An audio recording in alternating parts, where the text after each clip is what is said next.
رسول اللہ کو جا کے آخری دعوت دی تھی کہ مدینے آ جائے. ان میں جابر بھی تھے اور جابر کے باپ بھی تھے. آج بھی بڑے شہران کے رائٹ سائڈ پر مسجد بیت موجود، جو پہلے پہاڑیوں میں چھپی تھی، پہاڑیاں کٹنے سے بالکل آنکھوں کے سامنے آ گئی. جہاں پہ مدینے کے پہلے ڈیلیگیشن پیغمبر کے ہاتھ پر بیعت کی تھی، نیکسٹ ایئر دوسرا ڈیلیگیشن آیا 72، 7 پر 12 ہوتے، دونوں میں جابر.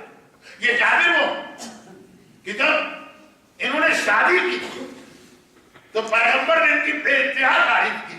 کیا ہے جابر؟ جس بہترین طریقے سے تم نے لڑکی کا انتخاب کیا. پورا ایک موضوع ہے کہ شریک حیات کا انتخاب کیسے کیا.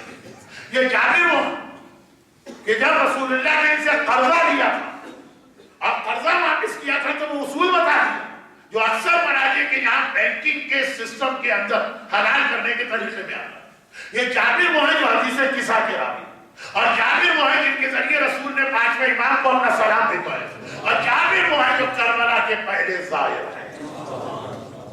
فضیلتوں میں فضیلت. ایک ایک چیز کے بارے میں آدھا گھنٹہ پڑھ سکتا ہوں، لیکن ضرورت محسوس نہیں ہو رہی تھی صرف آپ کو یاد دہانی کے لیے کہ یاسین اصحاب رسول کل اسود ابن زرارہ، مقسم ابن عمیر کا نام آیا. جابر کربلا کے پہلے زائر. یہ جابر مسجد کوفہ میں داخل.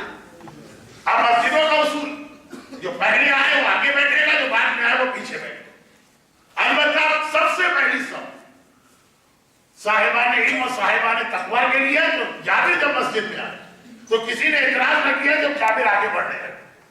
کسی نے نہیں کہا کہ آپ لیٹ آئے تو یہاں بیٹھے نہیں. جابر جابر مولا کی خلافت ظاہری تک بھی بڑھانے میں جا چکے ہیں، لیکن یہ لوگ دیکھ کے حیران ہو گئے کہ جابر پہلی صف میں بھی نہیں رکے، سیدھا آگے بڑھے مولا کے مصلی کے قریب جا کے بیٹھے. اور کہا یا امیر المومنین ایک ذاتی مسئلہ لے کے آیا. اب مسجد اپنے کاموں میں لگی، لیکن باہر لوگ بہرے تو نہیں. جابر نے اپنا ذاتی مسئلہ بتایا. مولا نے کہا جابر یہ تمہارا ذاتی مسئلہ نہیں ہے، یہ ہمارے سارے جانے والوں کا مسئلہ. اب ساری مسجد کے کام کھڑے ہوئے. مولا نے بھی بآواز بلند کہا اور سب متوجہ ہو گئے. کیا بات یہ ہے کہ جابر نے رات کو ابھی ابھی خواب دیکھا. کہا جاتا کہ فجر کے قریب کا خواب سچا ہوگا. دو چیزیں ایسی ہیں کہ میرا یہ شعبہ ہی، ایک دعا تعبیر اور ایک خوابوں کی تعبیر. مولانا ہم نے کھلا خواب دیکھا، اس کی تعبیر کیا ہے؟ معذرت خواہ میرا اس بارے میں کوئی، لیکن اتنا مجھے پتا کہ جس خواب کی امام تعریف کرتے وہ خواب بالکل سچا ہے. جابر نے کہا مولا میں نے خواب دیکھا. اب خواب کی تعبیر پوچھنا چاہتا ہوں. Interpretation of dream soft where موجود ہے، اس وقت پوری ویب سائٹ ہے اس کی انٹرنیٹ پر، لیکن مولا سے بہتر کون کر سکتا ہے انٹرپریٹیشن؟ مولا آپ کے پاس آئے خواب کی تعبیر. مولا نے کہا جابر یہ تمہارا خواب نہیں ہے، یہ ہمارے سارے شیعوں کا مسئلہ ہے. بلکہ جابر تم نے خواب نہیں دیکھا ہے، آخری زمانے کے حالات دیکھے ہیں. اب ساری مسجد متوجہ ہو. اور اب یہ روایت جابر کے زمانے سے اڑ کے ہمارے اور آپ کے لیے. جابر کے لیے تو روایت تو رہی بھی نہیں. جب مولا نے کہا یہ آخری زمانے کے حالات دیکھے، جابر نے بڑا عجیب خواب دیکھا. خواب آدمی دیکھتا ہے ذرا سا تسلسل ہوتا. جابر نے ایسا خواب نہیں دیکھا، ایسا دیکھا جیسے آپ کے گھر میں کوئی فوٹو البم. دیکھیے آپ بعض اوقات ویڈیو اتارتے ہیں اپنے پروگرام سے، برتھ ڈے پارٹی، شادی ہے، مجلس ہے، میت ہے، تو قبرستان میں بھی ویڈیو اتاری جاتی ہے. بس یہی لگتا ہے کہ ویڈیو اتارنے والا مردے سے کہہ کے ذرا مسکرا دیجیے. تو خیر اب ہر جگہ ویڈیو، اور یہ موبائل کے اندر جو ویڈیو کے اندر تسلسل، اور ایک ہوتا ہے فوٹو البم، اس میں تسلسل الگ الگ تصویریں رکھی. کوئی آپ کے بچپنے کی تصویر ہے، کوئی آپ کی جوانی کی تصویر ہے، کوئی بڑھاپے کی تصویر ہے، کسی میں آپ احرام پہنے ہوئے حج کر رہے ہیں، کسی میں سہرا باندھے ہوئے دلہا بن کے بیٹھے ہیں. الگ الگ. جابر نے خواب دیکھا ایسا جیسے البم دیکھی جاتی. کہا مولا میں نے خواب میں دیکھا کہ آسمان سے بہت ہی قیمتی کپڑا لگا. کپڑا پہلے زمانے میں تو سونے سے زیادہ مہنگا تھا. فرضی بات نہیں کر رہا، سونے سے زیادہ مہنگا تھا جب ہاتھ سے کپڑا بنتا. ٹیکسٹائل مل نہیں، نہ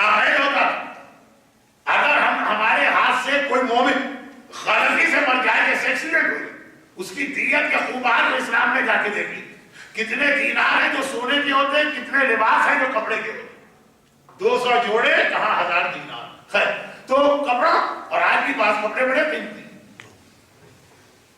ابھی میں یہاں لندن میں تھا, مجلس سے پڑھ رہا تھا, بہت شدید سردی, میری عادت نہیں ہے گلے میں مفلر پہننے کی, لیکن مجبوری ہو گئی خریدنے کی. مجھے کیا پتا کون سی دکان میں لے کے گئے, 20,000 پاؤنڈ یعنی 20 لاکھ کا مفلر ملا, خالی اتنا سا ٹکڑا. میں نے کہا اس میں تو میں پتا نہیں کتنی غریب سیدانیوں کی شادی کرا تو مفلر, تو یہ آخر پھر 50 روپے کا ملا. تو خلاصہ یہ ہے کہ آج بھی 20,000 اور 40,000 روپے کے خالی رومال, اور پہلے زمانے کو بہت ہی قیمتی کپڑا, بہت ہی, اور دیکھنے میں بھی اتنا اچھا کہ دل چاہ رہا ہے.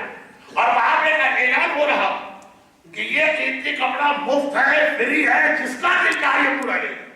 اعلان سن کے لوگ دوڑے دوڑے آ رہے. جب مفت کوئی چیز تقسیم ہے تو کتنے لوگ آ جاتے ہیں, لیکن ہر آنے والا قریب آتا اور پھر وہ کام کرتا ہے جو ہماری بہت سی عورتیں حج اور عمرے میں کرتی ہیں, یعنی جیب سے قینچی نکالنا, خانہ کعبہ کا پردہ کاٹنا ہے یا دھاگے کاٹنا ہے. بہت ساری انڈین پاکستانی عورتیں قینچیاں لے کے جاتی ہیں, اس سے وہ دھاگے کاٹتے ہیں. آخری دنوں میں سے یہ خلاف کو اوپر اٹھا دیتے ہیں اور ہمیں موقع دیتے ہیں کہ اپنے مولا کی ولادت کا معجزہ وہ جگہ دیکھیں کہ جہاں دیواریں کعبہ شریف.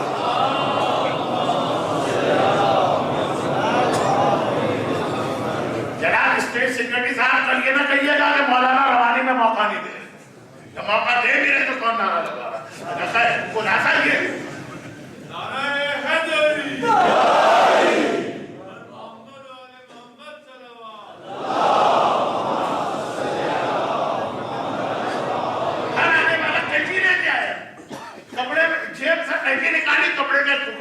چھوٹا سا منا سوچا ہے. جابر کہہ رہے مولا میں خواب نہیں ہوں لیکن حیران ہوں, یہ کتنے کم عقل لوگ ہیں, یا تو آتے نہیں کہ نہیں چاہیے یہ کپڑا, اور اگر آنے تو پورا دینے والا پورا لے کے جائیں. ایک ٹکڑا لے جانے سے کیا فائدہ, ان کے کام نہیں آئے, شاید بچے کی چڈی بھی نہ بنے اور یہ کپڑا بھی بدنما ہو. مولا بھی میں حیران ہوں کہ ایک دم منظر بدلا. خواب میں نے دیکھا کہ سونے گولڈن کیجز, سونے کے 2 پنجرے اور دور رکھ, اور اتنی اچھی پرندوں کی آواز آ رہی ہے. لوگ کہتے ہیں میوزک روح کی غذا.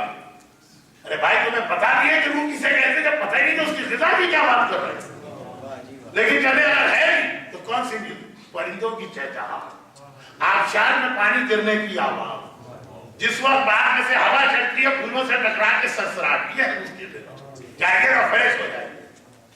اور یہ مائیکل جیکسن کو سنیے تو نیند اڑ جائے, ہارٹ اٹیک ہو جائے, بلڈ پریشر ہو جائے, یہ کوئی روح کی غذا. تو یہ غلط موضوع ہے, بہت میں نے اس پہ ریسرچ کی. اب یہ ہے کہ پرندوں کی آواز, جو پرندوں کی سویٹ میلوڈی ہوتی ہے نا, اتنی پرکشش آواز, دل کے ہاتھ توڑ کے جاتی. دیکھو یہ پرندے ہیں کیسے, قریب گیا تو حیران ہو گئے. دونوں پنجرے آواز آ رہی ہے, خالی ہے, کوئی پرندہ نہیں ہے. ابھی میں حیران ہوں کہ منظر میں, اور میں نے دیکھا کہ میرے سامنے بہت ہی خوبصورت سونے اور چاندی کی اینٹوں سے بنے بہترین سنگ مرمر کے ٹائل لگے ہوئے تالاب نظر آ رہا. اتنا خوبصورت تالاب, جھانک کے دیکھا تو پورا تالاب خالی ہے, نیچے کیچڑ ہے, کوڑا ہے, کائی.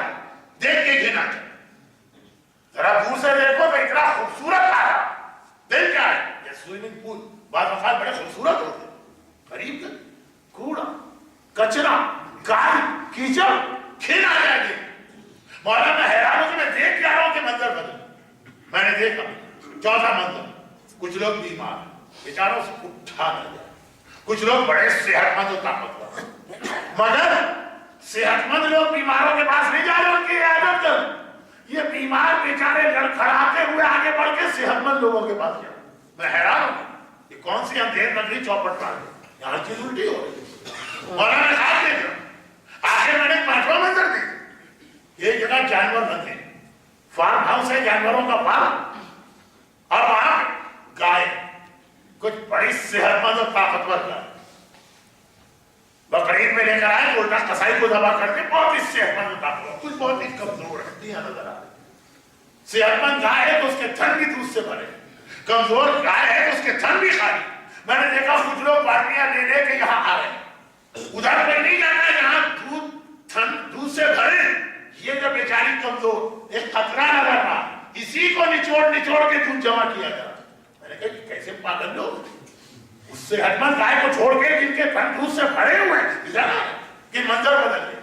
اور میں نے دیکھا کہ میں جانوروں کے ایک اور باغ میں چلا گیا جہاں بہت ہی طاقتور قسم کے بیل ہیں، مگر ایسے ہیں جن کے 2 سر ہیں، اور 2 سر کا مطلب 2 منہ ہیں، اور وہ دونوں منہ سے کھا رہے ہیں، بڑی تیزی سے کھا رہے ہیں۔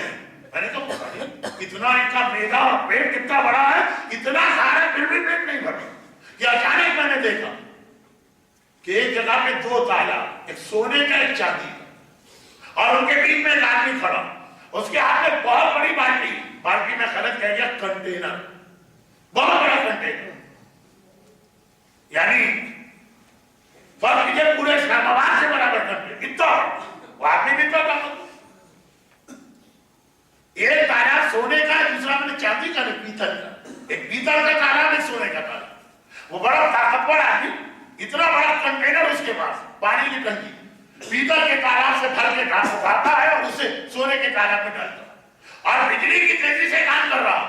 مگر عجیب بات، نہ سونے کا تالاب بھرنے پاتا ہے نہ پیتل کا تالاب خالی ہونے پاتا ہے، اتنی تیزی سے کام، اتنا بڑا کنٹینر پورے اسلام آباد کے برابر، نہ یہ خالی ہو رہا ہے وہ بھر رہا میری آنکھوں۔ مولانا مجھے سمجھ میں نہیں آیا کہ کیا خواب، اور مولانا نے کہا جابر کے خواب نہیں ہے، یہ آخری زمانے کے حالات تم نے دیکھے۔ ساری مسجد متوجہ ہو گئی، لیکن وہ تو اس لیے متوجہ ہو کہ خواب کا آخری زمانے سے کیا تعلق؟ اصل میں تو ہمیں متوجہ ہونا کہ ہم ہی تو ہیں آخری زمانے والے، آثار سے یہ لگ رہا ہے، توفیق نہیں کر رہا۔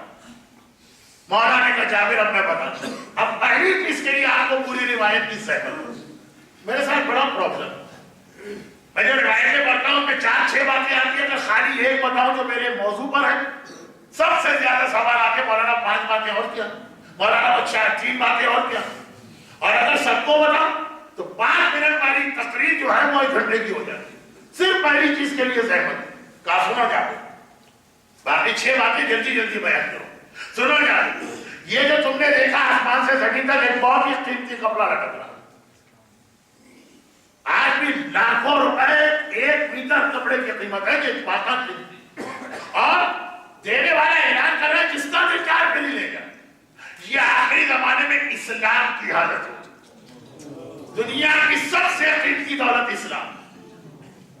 میں نے کہا ڈالر پاؤنڈ میں تو اسلام کو پہچان ہی نہیں پاتے، ہم تو اس بات سے پہچانتے جو کل مسائل پڑھے کہ عباس کے بازو، اکبر کی جوانی، اصغر کا معصوم تبسم، زینب کی چادر، جس اسلام کو بچانے کے لیے جو کتنے تھے، اور اعلان خدا کا اسلام سب کے لیے ہے، جو چاہے آگے قبول کر لے۔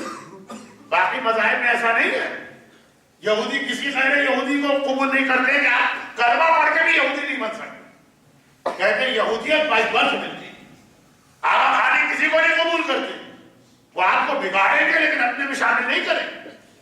ہندو مذہب میں جو برہمن ہے وہ برہمن رہے گا، آپ ہندو مذہب قبول کر کے ہر بدھ کے آگے نعوذ باللہ پرنام کرنے کے لیے تیار ہو، تب بھی آپ برہمن نہیں بنے۔ یہ اسلام سب کے لیے، سب کے لیے۔ اگر سدا چچا اسلام کے خلاف جائے تو قرآن کہتے تبت کے ذات اسلام، اور اگر حبشہ کا بلال آئے اور فارس کا سلمان آئے تو سلمان من اہل البیت۔ یہ ہے اسلام، ہر ایک کے لیے اعلان ہے۔ آپ یہاں رشتہ داریاں اور خاندان نہیں دیکھے جاتے، یہاں عقیدہ اور عمل دیکھا جاتا ہے،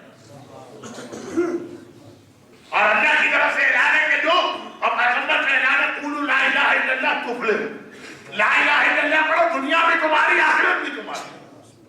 دوڑ کے تو آتے ہیں لوگ، آج 2 ارب مسلمان کیسے بن گئے؟ دوڑ کے تو آئے، پورا اسلام کوئی نہیں لے اے جابر، یہ مولا کہہ رہے، یہ میں نہیں کہہ رہا ہوں، یاد ذرا مکس اپ ہو گئے۔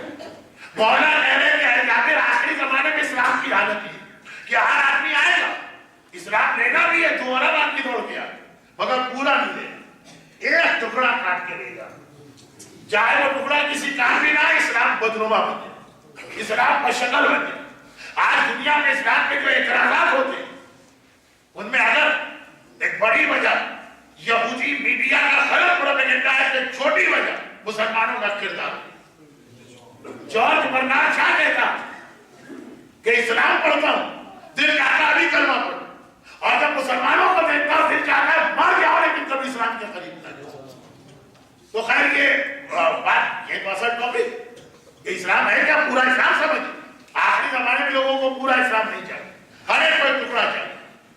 بیوی کو وہ اسلام چاہیے جس میں بیوی کے حق بتائے جائیں, شوہر کی ذمہ داریاں بتائی جائیں. یہ نہ بتایا جائے کہ بیوی کو بھی تو کچھ کرنا ہے شوہر کے.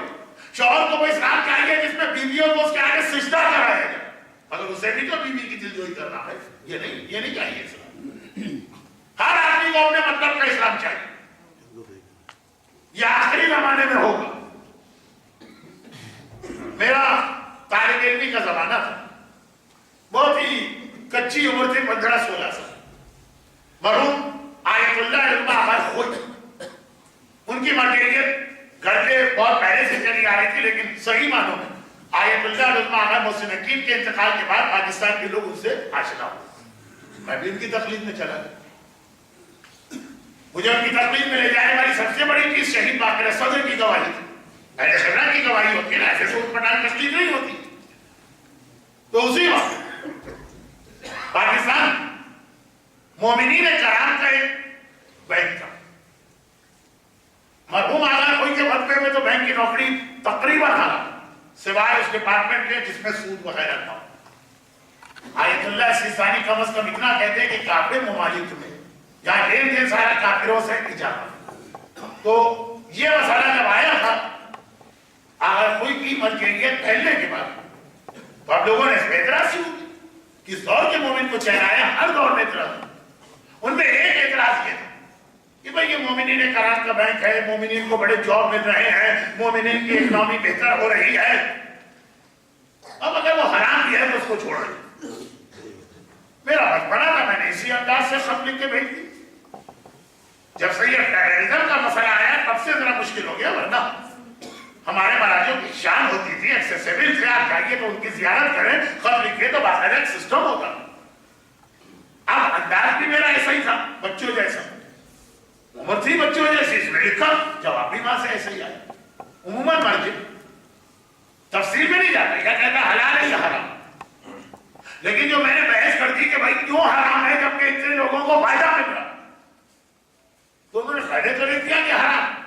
پھر آگے لکھا کہ مومن, اب ایکچوئل ورڈنگ نہیں پڑھ رہا ہوں آپ کو, مومن کی مثال اور اسلام, مومن اور اسلام کا رشتہ. فرماتے ہیں کہ کپڑے اور پہننے والے جیسا رشتہ نہیں, پانی اور برتن جیسا رشتہ. ایک ہوتا ہے کپڑے اور پہننے والے کا رشتہ. ہم گئے درزی کے پاس کہ یہ 3 میٹر کپڑا لائے ہیں, ہمارے حساب سے کرتا شلوار یا شیروانی سی, اب اس کو کاٹ پیٹ کریں. لمبے آدمی کے لیے الگ, چھوٹے آدمی کے الگ, موٹے آدمی کے لیے الگ, دبلے آدمی کے لیے الگ. جیسا آدمی کا قد ہے, جیسا سینہ ہے, جیسی ناک ہے, وہ کپڑا کاٹتا جائے گا آپ کے حساب سے سیے. یہ اسلام ہے کہ آپ اسلام لے کے گئے عالم کے پاس, اسلام لے کے گئے مرجع کے پاس. یہ اسلام ہے میرے حساب سے سیدھے. دیکھیں میں سود کھاتا ہوں تو ایسا اسلام بنائیے جس میں سود اجازت, باقی اور کوئی حرام ہو تو کوئی بات نہیں. میں گانے بہت سنتا ہوں, مجھے ایسا اسلام بنا کے دیجیے جس میں گانے کی اجازت مل جائے. جو مومنین کی ڈیمانڈ سمجھتے ہیں کہ علماء جو ہے وہ ٹیلر ماسٹر ہیں, یہ جا کے کہیں گے اس کاٹ کاٹ کے ویسا اسلام بنا دیں. یہ رشتہ نہیں. اسلام اور مومن کا رشتہ پانی اور برتن کا رشتہ. مومن ہے پانی کی خاصیت یہ ہے کہ اس کا اپنا کوئی سائز نہیں, جس برتن میں ڈالے ویسا بن جائے. گلاس میں ڈالے تو گلاس جیسا ہوگا, لوٹے میں ڈالے تو لوٹا جیسا ہوگا, بالٹی میں ڈالے تو بالٹی جیسا ہوگا, ٹنکی میں ڈالے ٹنکی جیسا ہوگا. ایسا مومن کو ہونا. اسلام جس وقت جیسا ہے مومن اپنے آپ کو اسلام کے مطابق بناتا ہے. تکبیر,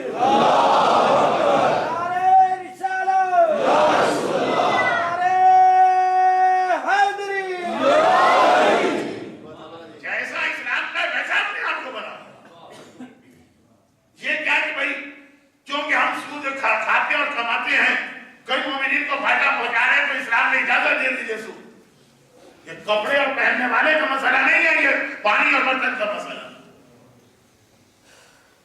اور ایک اور مومن نے بھی خط لکھا تھا, وہ ذرا 25-26 سال کے تھے. وہ جواب کی اس وقت ضرورت نہیں, لیکن اس لیے بتا رہا ہوں کہ چوتھی تقریر میں شاید کہا کہ بھائی جب اتنے مومنین کے روزگار بندے ہیں اس حرام بینک سے اور اتنے گھروں کے چولہے جل رہے ہیں تو اجازت دیجیے نا. مرحوم آقا کوئی ان کے لیے جواب الگ ہے. فرمایا ہم شریعت بتاتے ہیں, شریعت بناتے نہیں. مسجد کا کام شریعت بنانا نہیں ہے, شریعت اللہ بنا کے بھیجتا, صرف ہمارا کام ہے شریعت بتانا. تو یہ تو ایک بات اس لیے آتی کہ لوگ بعض اوقات مرجعیت سے اوور ایکسپیکٹیشن کرتے. ہمارا دل چاہتا ہے نماز میں فلاں چیز ہونا چاہیے تو آپ فتویٰ دے دینا کہ یہ چاہیے. نماز بنانا مرجع کا کام نہیں ہے, جو نماز پڑھی بھی آئی ہے اللہ کی طرف سے وہ بتانا مرجع کا کام. اور سو تھوڑا سا میرا ارادہ اس پہ بات کرنے کا اسی اسلام کے حوالے سے, کیونکہ جب یہ ساری باتیں ہو رہی سوال ہے وہ یہ کہ پورا اسلام لینا تو پورا اسلام ہمیں بتائے گا. تو یہاں ضرورت ہے مرجعیت کی, لیکن پرسوں ابھی چھوڑی. ابھی بات یہ کہ جابر آخری زمانے کے شیعوں کی حالت یہ ہوگی, اسلام سے ہر آدمی ٹکڑا کاٹتا. یہ غیر شیعہ تو ہمیشہ کرتے آئے, منافقین لفظ بدل, یزید یہی کر رہا, اس کا باپ یہی کر رہا.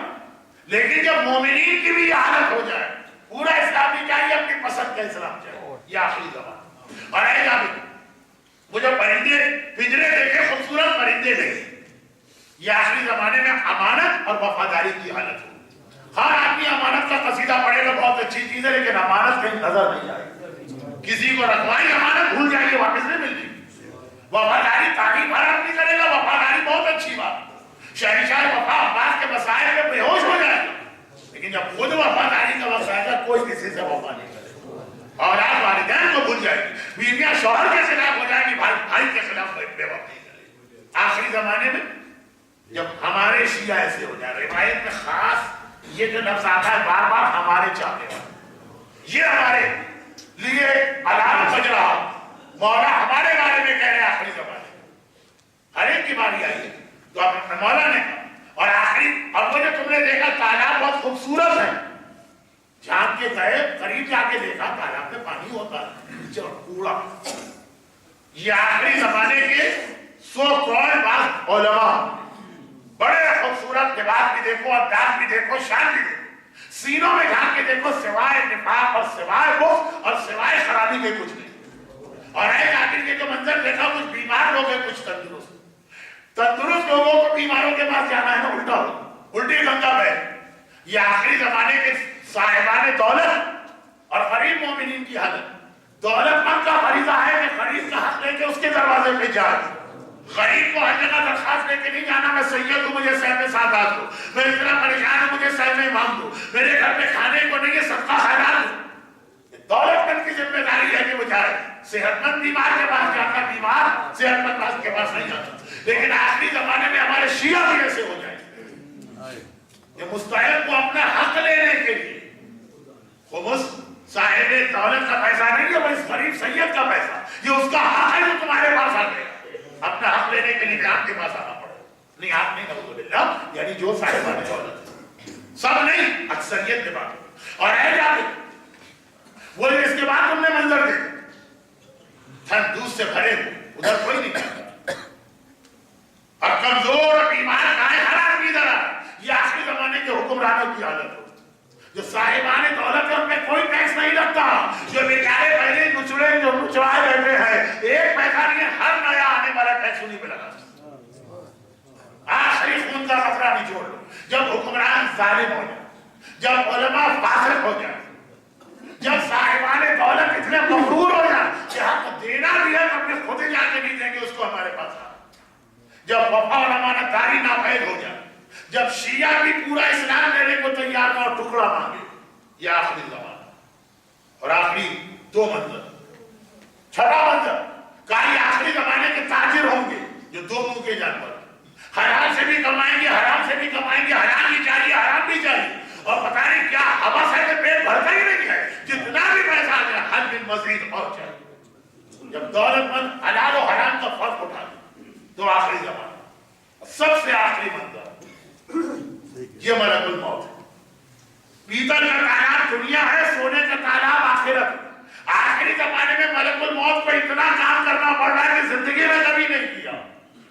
پہلے کیا ہوتا تھا, ایک دو آدمیوں کو موت دیتا, اب ٹنکیاں بھر بھر کے اٹھاتا. ایک جمبو جیٹ گر پڑا, 450 آدمی مر. پہلے کیا گھوڑے پہ جا رہے، گھوڑا گر گیا، ایک آدمی مر گیا۔ اور اب جو نیا A380 آیا جس میں 600 پیسنجر بٹھانے کی بات ہو رہی، اب جہاں گرے گا تو معلوم 600 آدمی مرے۔ پہلے سواری کے ایکسیڈنٹ میں 1 مرتا، 600 مرے۔ زلزلے، قحط، بارشیں، طوفان، ملک الموت بجلی کی تیزی سے کام کرے گا، بڑی تیزی سے لوگوں کو کثرت سے موتیں آئیں گی، 1/3 آبادی مر جائے گی، لیکن نہ دنیا خالی نظر آئے گی نہ آخرت بھرنے پائے گی۔ بھئی اتنے مر گیا اب تو دنیا میں کوئی جگہ بنے، پھر اتنے کی اتنے نظر آئے۔ کہا جب یہ حالت ہو جائے کہ کثرت سے موتیں بھی ہوں پھر بھی دنیا خالی نظر نہ آئے، سمجھنا یہ آخری زمانہ۔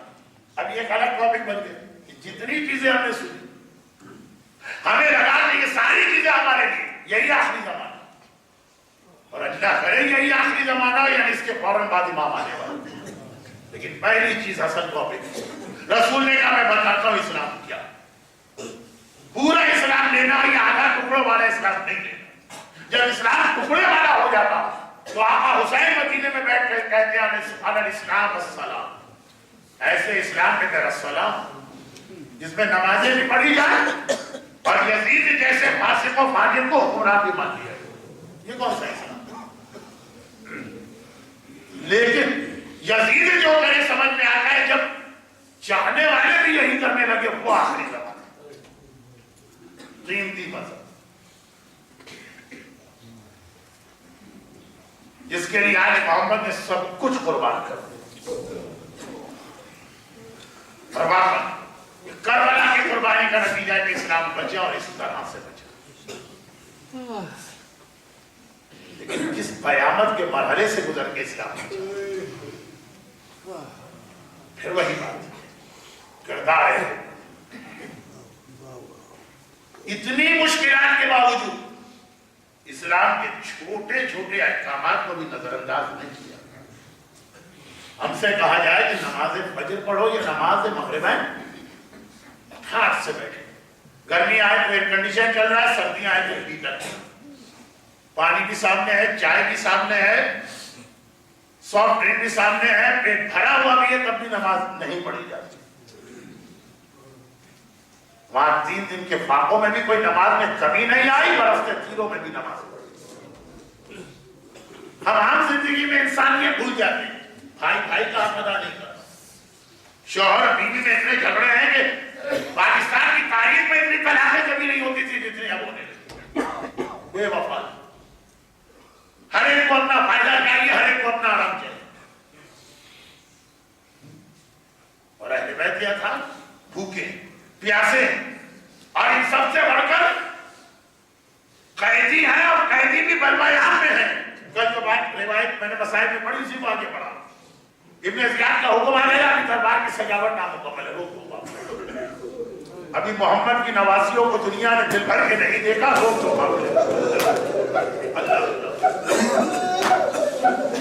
آقا حسین میرا خیرت مند امام ایک مرتبہ رو کے نیزہ میں تلاوت قرآن شروع کی۔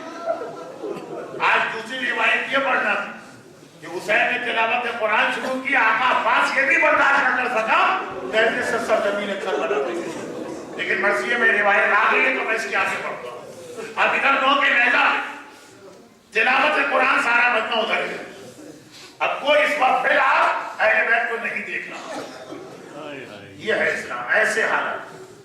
زینب کہوں ایک مومنہ ام حبیبہ کے گھر کے قریب رکا، پرانے زمانے کے شہر ہے، تنگ گلیاں، اونٹ بڑی اونچی سواری مکان، ام حبیبہ گھر میں بیٹھنے والی بیچاری، اسے پتہ ہی نہیں اس وقت دنیا میں کیا ہو رہا۔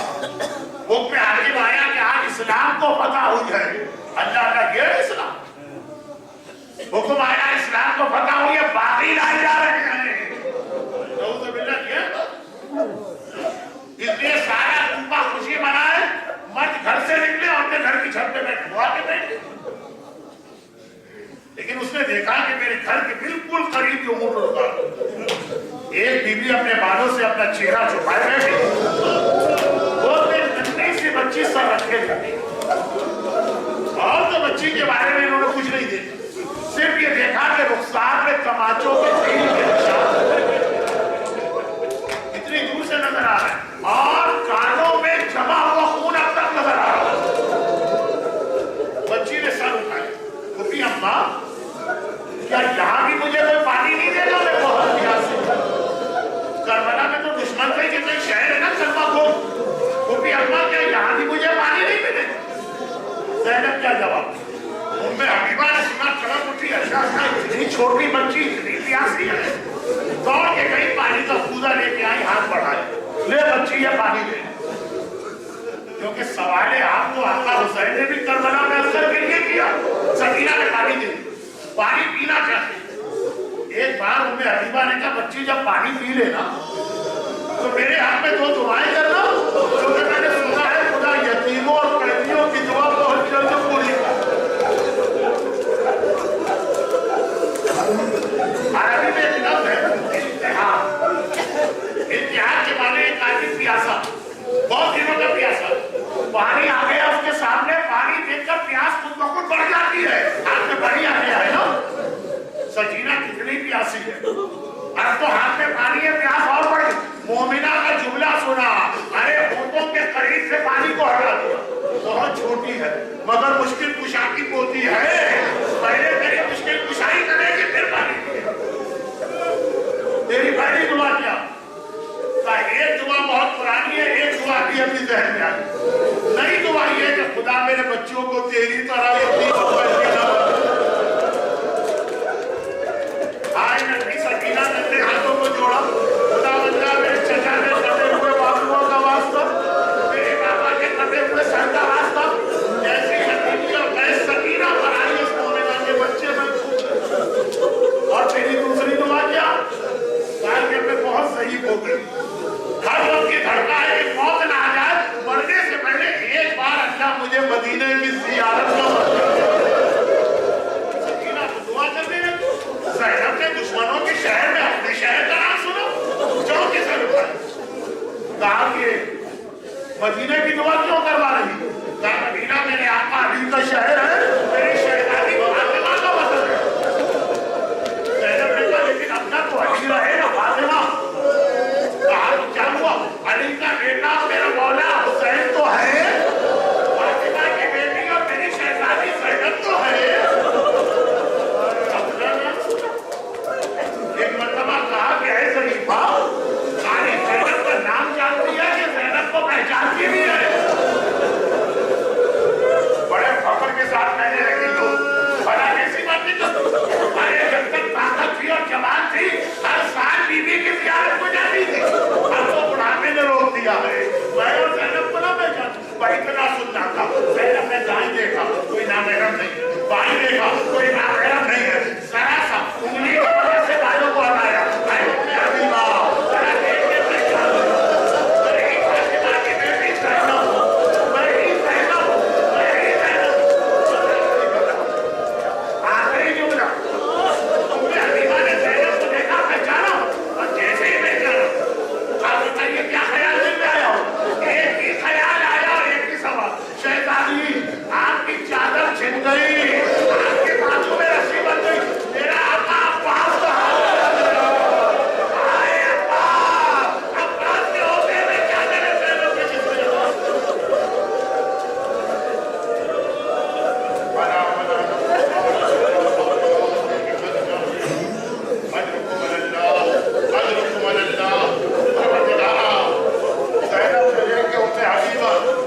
جب چادر زینب کا سوال و خیال آیا عباس کو پکارا، مجھے باب الہوائے ابھی فضل عباس کا واسطہ جو مومنین اور مومنات آج کی مجلس میں ہیں، ماشاءاللہ اس کثیر تعداد میں انہیں دنیا اور آخرت کی ہر مصیبت و پریشانی سے محفوظ. خدا تعالیٰ کی دنیا میں جہاں جہاں تیرے دین اسلام کے نام لیوا، تیرے حبیب محمد کی کلمہ کو آل محمد کے ماننے والے شیعہ نے حیدر کر رہا، دشمنوں کے ظلم کا نشانہ بن رہے، ان سارے ظالموں اور دشمنوں کو نیز کو نابود فرما. خصوصیت کے ساتھ ہم کو اور پارا چنا ضیاء خان اور فضہ ہے، ان مومنوں اور مسلمانوں کی مدد فرما. سب عزا میں بیٹھ کے اتنا گریہ کرنے والے ان مومنین کی تمام دلی حاجتیں اور دلی مقاصد کو پورا فرما. خصوصیت کے ساتھ ہمارے بیماروں کو شفا کاملہ فرما، ہمارے تمام مرحومین کی مغفرت فرما. خدا جس نے التماس سے دعا کے لیے کہا، خدا خاص ایک بچے کا کل امتحان ہے، اس نے امتحان میں کامیابی کے لیے کہا ان سب کو اپنے امتحان میں کامیاب فرما. خدا بندہ اور ہم سب کو آخرت میں روزی کی ہر پریشانی سے محفوظ فرما، بے اولاد کو صاحب اولاد بناؤ، صاحبان اولاد کی اولاد کو جوانی اکبر کا واسطہ سلامت رکھ۔ خداوند ان مطالب کے انتقام کے لیے امام زمانہ کے حضور سے خاص ربنا تقبل منا انک انت